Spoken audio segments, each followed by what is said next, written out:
I call David Seymour. Mr Speaker, I rise on behalf of the ACT Party in opposition to this bill. Mr Speaker, Aristotle once said that a speaker should have logos, ethos and pathos, and this is a speaker who actually managed to fail at all three. But Mr Speaker, I do want to commend the member who brought the bill because I think it's actually important that we continuously attempt to improve the functioning of our electricity market, and I believe that the member sincerely wants to do that. And so I wanted to come to the House and make a speech to explain why I'm opposing that attempt. And I think the member's argument breaks down to the fact that there is a suboptimal amount of information about electricity costs, or at least the contributors to electricity cost structures, appearing on the bills that we receive when we pay our electricity bill. And so the logic continues that if there was more information, the market would somehow become better. And I think we have to ask, first of all, what is the market failure? What is preventing electricity companies from doing what the bill would require them to do? And quite obviously nothing, because so far 3 speakers in favour of the bill have pointed out that there are electricity companies already doing precisely what the bill would require them to do. And then you might ask, perhaps are those companies somehow an outlier who are swimming against the tide of the incentives that the market gives them? Is there some sort of conspiracy going on? And is it the case that perhaps there's a systemic incentive not to provide more information?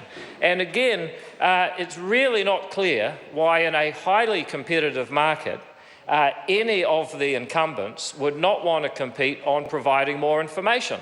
And perhaps the reason they haven't done that, as David Bennett alluded to, is that information and the processing of it is actually costly. Information is something you should give up real resources in order to attract, and it's just not that appealing to have a more complex bill. The great irony, Gareth Hughes pointed out just how complex it would be given the number of different permutations of generators, retailers and distributors that there are across, and one transmission company across New Zealand.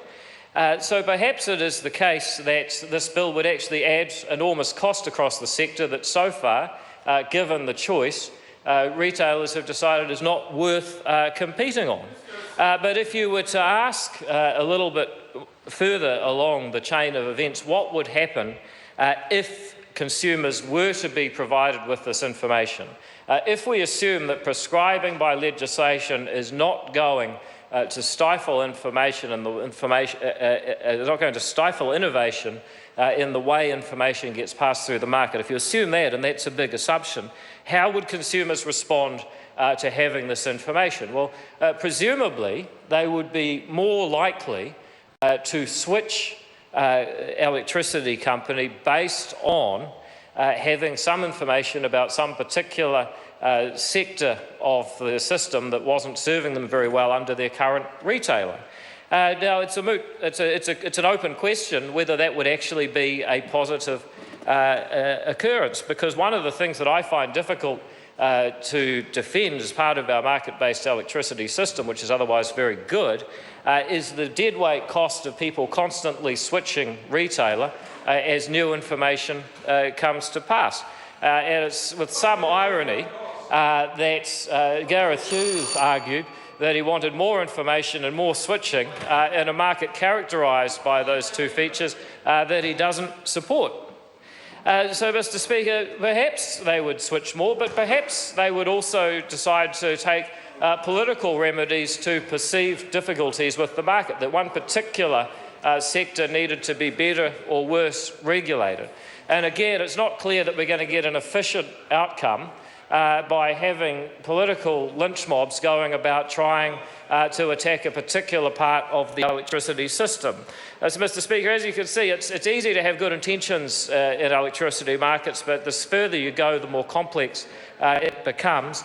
And so I have to oppose this bill simply because, while the intentions are good, once you account for the unintended consequences and the real cost of information in a market, this bill will leave electricity consumers the same at best and worse off if we're not lucky at all.